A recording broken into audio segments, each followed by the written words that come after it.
Hamas വക്താവ് doctor Abdul Latheef അൽ ഖനൂൻ Israel ആക്രമണത്തിൽ കൊല്ലപ്പെട്ടിരിക്കുകയാണ്. Israel ആക്രമണത്തിൽ ഒരു ഹമാസ് നേതാവ് കൂടിയാണ് ഇപ്പോൾ കൊല്ലപ്പെട്ടിരിക്കുന്നത്. ഹമാസ് വക്താവ് അബ്ദുൽ ലത്തീഫ് അൽ ഖനൂൻ പുലർച്ചെയുണ്ടായ ആക്രമണത്തിനായിരുന്നു കൊല്ലപ്പെട്ടത്. ജബലിയ ക്യാമ്പിൽ അദ്ദേഹം താമസിച്ചിരുന്ന ടെന്റിന് നേരെയായിരുന്നു പ്രധാനമായിട്ടും ആക്രമണം ഉണ്ടായിരുന്നത്. അബ്ദുൽ ലത്തീഫ് അൽ ഖനൂൻ ഉൾപ്പെടെ 9 പേരായിരുന്നു പുലർച്ചെ നടന്ന ആക്രമണത്തിൽ പ്രധാനമായിട്ടും കൊല്ലപ്പെട്ടത്. ഹമാസ് വക്താവായ അദ്ദേഹം ഇസ്രായേൽ ആക്രമണത്തിൽ രക്തസാക്ഷിയായി. ജബലിയ ക്യാമ്പിൽ അദ്ദേഹം താമസിച്ചിരുന്ന ടെന്റിന് നേരെയുണ്ടായ ആക്രമണത്തിലായിരുന്നു അദ്ദേഹത്തിന്റെ രക്തസാക്ഷിത്വം ഹമാസ് ടെലിഗ്രാമിൽ അറിയിച്ചത്.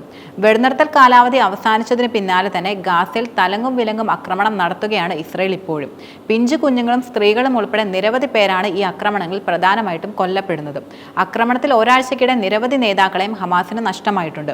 മുതിർന്ന ഹമാസ് നേതാവ് ഇസ്രായേൽ ബർഹൂം, പൊളിറ്റിക്കൽ ബ്യൂറോ അംഗം സലാഹ് അൽ ബർദാവിൽ, പാലസ്തീൻ ഇസ്ലാമിക് ജിഹാദ് സായുധ വിഭാഗമായ അൽഗുസ് ബ്രിഗേഡിന്റെ സൈനിക വക്താവ് അബു ഹംസ എന്ന നാജി അബു സെയ്ഫ് തുടങ്ങിയവർ ഇസ്രായേൽ കൊലപ്പെടുത്തിയ നേതാക്കളിൽ ഉൾപ്പെടുന്ന വ്യക്തികളാണ്.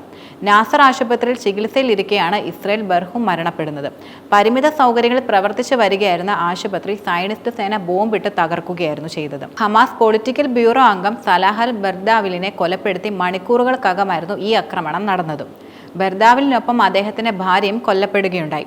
തെക്കൻ ഗാസയിലെ ഖാൻ യൂനിസിൽ ഇവർ താമസിച്ചിരുന്ന അൽമവാസി ക്യാമ്പിലെ ടെന്റിന് നേരെ ആക്രമണം നടത്തിയിരുന്നത്. രാത്രി നിസ്കാരം നടത്തിക്കൊണ്ടിരിക്കവെയായിരുന്നു ഈ ആക്രമണം നടന്നത്. അബൂ ഹംസയും അദ്ദേഹം താമസിച്ച ടെന്റിന് നേരെയുണ്ടായ ആക്രമണത്തിലായിരുന്നു ഇവർ കൊല്ലപ്പെട്ടത്. മാത്രമല്ല, വിവാഹം കഴിഞ്ഞ് ഏതാനും ദിവസങ്ങളെ ആയിട്ടുണ്ടായിരുന്നുള്ളൂ. ഈ 25-കാരനും അദ്ദേഹത്തിന്റെ ഭാര്യയും ആക്രമണത്തിൽ കൊല്ലപ്പെടുകയും ചെയ്തു. ഗാസയിൽ കൊല്ലപ്പെട്ടവരുടെ ഔദ്യോഗിക കണക്ക് 1,00,000 ഇപ്പോൾ പിന്നിട്ടിരിക്കുകയാണ്. കുറഞ്ഞത് 50,021 പേരെങ്കിലും കൊല്ലപ്പെട്ടുവെന്നാണ് കണക്കുകളെല്ലാം തന്നെ സൂചിപ്പിക്കുന്നത്.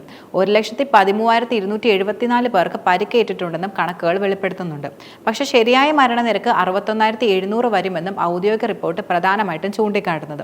തകർന്ന അവശിഷ്ടങ്ങളിൽ കാണാതായവരെ മരിച്ചവരായി കണക്കാക്കിയാലുള്ള കണക്കുകൾ കൂടിയാണിത്. 14,000 പേരെ കാണാനില്ലെന്നാണ് ഔദ്യോഗിക കണക്കുകൾ വെളിപ്പെടുത്തുന്നത്. ഗാസയെ സമ്പൂർണ്ണമായി പിടിച്ചെടുത്ത് അവരെ സൈനിക ഭരണം ഏർപ്പെടുത്താനാണ് ഇസ്രായേൽ പ്രധാനമായിട്ടും നീക്കം നടത്തുന്നത്. പാലസ്തീൻ ജനതയ്ക്ക് സൈനിക നടപടിയിലൂടെ പിന്തുണ നൽകുന്ന യമനിലെ ഹൂതികൾക്കെതിരായ ആക്രമണം അമേരിക്കയും നിലവിൽ തുടരുന്ന നടപടിയാണ് കൈക്കൊണ്ടിട്ടുള്ളത്.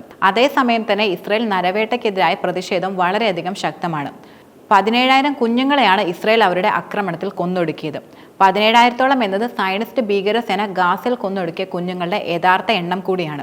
ഗാസ തെരുവുകൾ കുരുന്ന രക്തത്താൽ നിറഞ്ഞിരിക്കുന്ന അവസ്ഥയാണ് ഇപ്പോൾ നിലനിൽക്കുന്നത്. ആ ചോരക്കടത്തിൽ ആർമാദിക്കുകയാണ് ലോകത്തിലെ ഏറ്റവും ക്രൂരമായ ഭീകരസേനയായ ഇസ്രായേൽ. ഗാസയിൽ വെടിനിർത്തൽ കരാർ ലംഘിച്ച് ഇസ്രായേൽ ആക്രമണം പുനരാരംഭിച്ചതിനു ശേഷം ഒരാഴ്ചക്കിടെ 270 കുട്ടികൾ കൊല്ലപ്പെട്ടതായി കഴിഞ്ഞ ദിവസം പുറത്തു വന്ന കണക്കുകൾ സൂചിപ്പിക്കുന്നുണ്ട്. ഒക്ടോബറിൽ ആക്രമണം തുടങ്ങിയ ശേഷം കുഞ്ഞുങ്ങൾക്കെതിരായ ആക്രമണം ഇത്രയും ഭീകരമായി നടക്കുന്നത് ആദ്യമായിട്ടാണെന്നാണ് കണക്കുകൾ പുറത്തുവിട്ട സേവ് ദ ചിൽഡ്രൻ ചൂണ്ടിക്കാട്ടുന്നത്.